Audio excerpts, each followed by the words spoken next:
আসসালামু আলাইকুম সম্মানিত চাষি ভাই ও বন্ধুরা, যে যেখান থেকে আমার এই ভিডিওটি দেখছেন সকলকে জানাচ্ছি আন্তরিক শুভেচ্ছা ও অভিনন্দন। আজকে যে মাছটি নিয়ে আলোচনা করব এগুলো হলো 1 কেজিতে 600 থেকে 700 পিস থাইজেতে পাঙ্গাস মাছি পোনা। এই দেখেন মাছের গায়ের রং। অনেক চাষিরা আমাদেরকে প্রশ্ন করে থাইজেতীয় পাঙ্গাস মাছের মূলত কি গায়ের রং হয়ে থাকে। এটা হলো বাদামি কালারের সাদা রঙের থাইজেতের পাঙ্গাস মাছ, যেটা বয়লা পাঙ্গাস আমরা নামে পরিচিত। এ দেখেন বড়গুলা কাটাই করে ছোটগুলার সাইজের ভিতরে মাছের পোনাগুলো আমরা দিচ্ছি। এ দেখেন মাছের গায়ের রং। এ দেখেন মাছের গায়ের রং, অরিজিনাল থাই পাঙ্গাস মাছ। কেজিতে হবে 700 থেকে 800 পিস।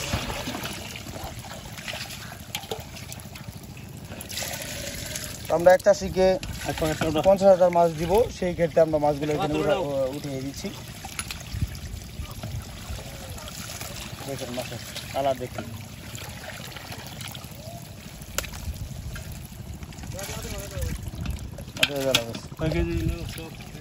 40 কেজি মাছ এই মাছ।